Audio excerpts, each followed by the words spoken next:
Welcome,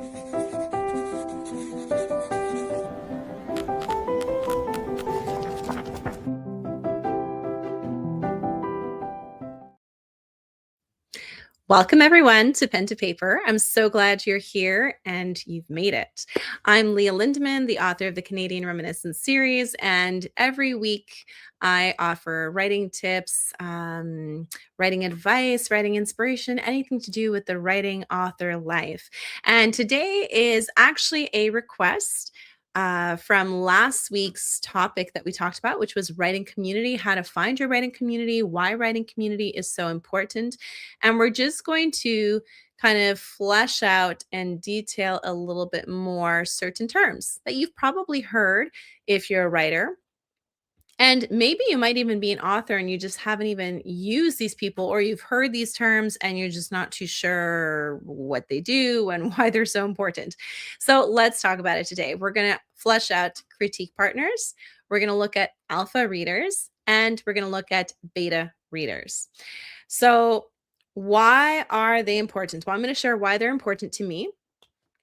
These readers, I think I mentioned last week actually that I had this reel on Instagram where my pug had his head stuck in a goldfish bag, and he just thought it smelled so wonderful and he just wanted to stay there. And then when you take the bag out, it's like, oh, whoops, there's actually quite a few problems or mistakes in the material.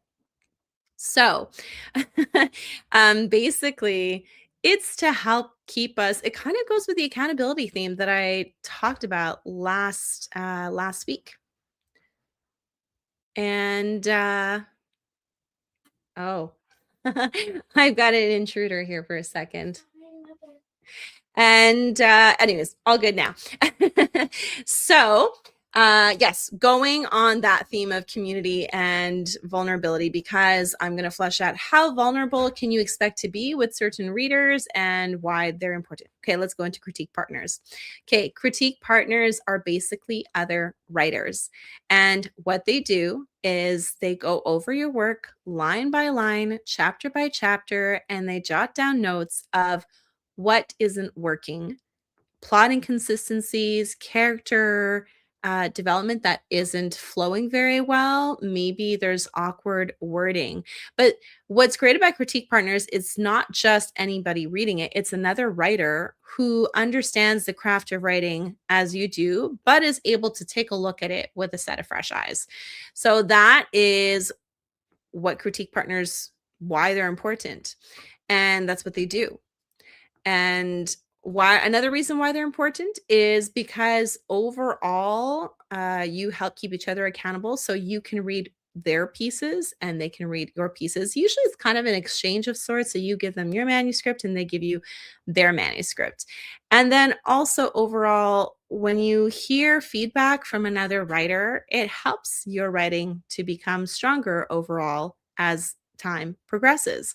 So that is what a critique partner does and why they are so important.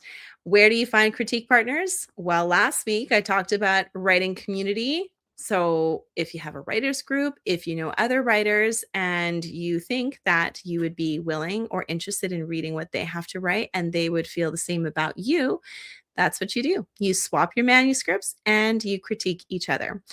What's important about critiquing? Make sure that you're critiquing strengths, not just weaknesses. And you are giving very specific feedback, not, I don't think it's good. I just not feeling it. Well, why aren't you feeling it? You have to give specifics because this is overall a more technical fleshing out and realizing what's wrong with your manuscript. It's not just coming from a reader who maybe is a mood reader. This is not something that's supposed to be moody. It's supposed to be technical, which is going to amplify your writing and it's going to amplify their writing. So that's what a critique partner does. Now let's talk about alpha readers. Alpha readers, I think I mentioned last week as well about writing on platforms like Wattpad and other such sites where you kind of write chapter by chapter, almost like serialized fiction back in the Victorian times, where a chapter came out a week, or I don't know how often they did. I'd have to check that detail, but they either came out whenever the next issue of the magazine came out, that's when the next chapter of the book came out. And that's kind of what it is your alpha readers read as you are writing it. Now, you probably are thinking, I don't want anybody to look at my stuff because it's really bad. First drafts are always terrible. I get it. I would feel super vulnerable as well.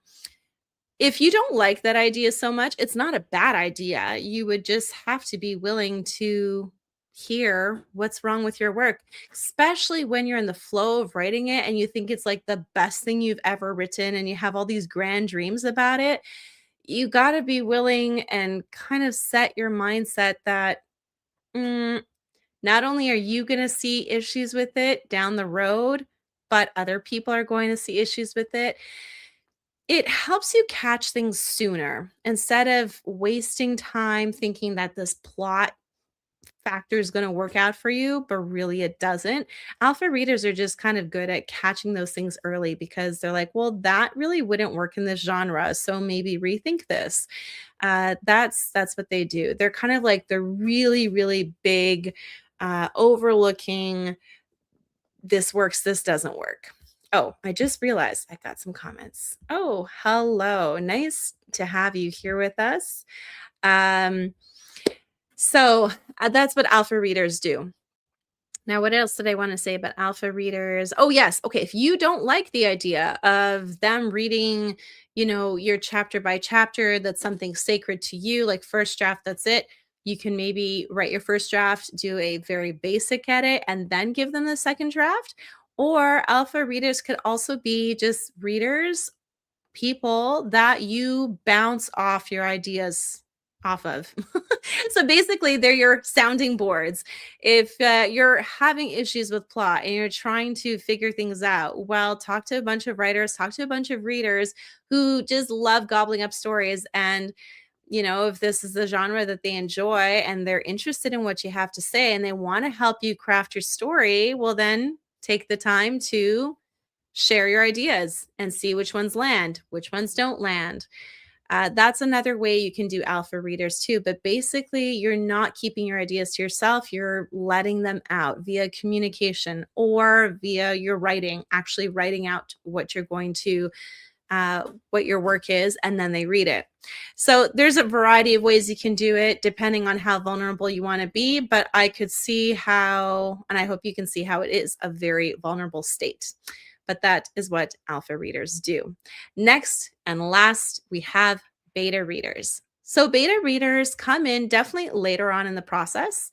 We usually have, your first draft, that's your alpha readers reading it. And then you have drafts in between where maybe you want another writer to read it, and that would be your critique partner, and you swap your manuscript, and it's more technical.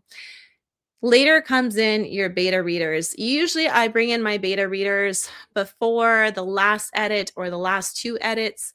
My last two edits are more technical itself. So, I'm doing line editing or I'm doing proofreading. That's beta readers can come in before that, and they give you that market reader reaction. So let's say you're writing a romance novel and you are looking for beta readers who love to read romance. Well, they can kind of give you a feel of whether this is a romance that people want to read about. And you can ask them, did the romance work for you? And if it didn't, why didn't it? Why didn't it? it. What are some factors that need to be reworked? And when you are asking beta readers to read your work, you need to be specific about what your expectations are. You're probably on a deadline, so let them know that you have a deadline. Let them know that, can you please read this book in a month and give me your feedback? Or, whatever your deadline is. And then tell them specifically what you want to know. Does this character do this enough? Is the romance appealing? The trope that I'm using, is it too vague, or is it, not vague, but yeah, is it too vague, or is it special enough for this story that it makes a story work? Right?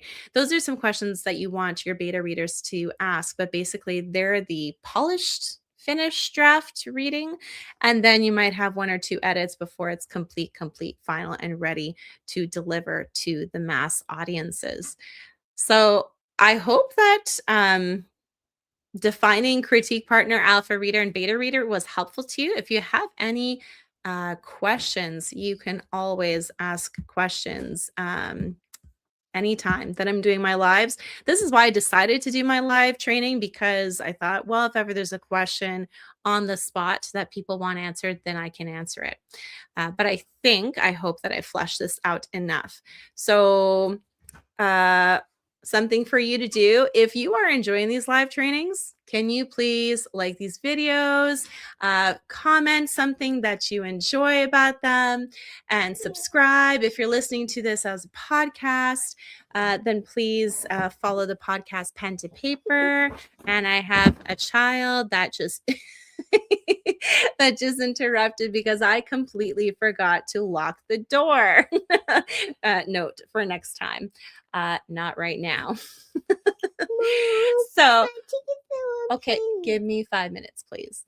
All right. So I'm going to leave it there, guys, because I need to scramble out of here. I have some kids to take care of. I hope that this has been helpful to you. And if you have a comment, why don't you comment down below? Maybe a fun story about an alpha reader, beta reader, or critique partner. And I know that I just had a couple beta readers read my last novella, and it was incredibly helpful. They both caught similar things that needed to be worked on. I always find it invaluable. And for alpha readers, I do myself a lot of soundboarding and talking with my writer about my stories, and critique partners. Well, I do have one writer friend where we do read each other's work a lot and love to share what we love about it and what needs work. So I'm going to let you guys go now, but I hope you have a great week and weekend. And you know what? Next time I come to you, I'm going to be coming to you from the sun and the beach. And you'll be, maybe that will bring a little bit of sun to you. So see you then.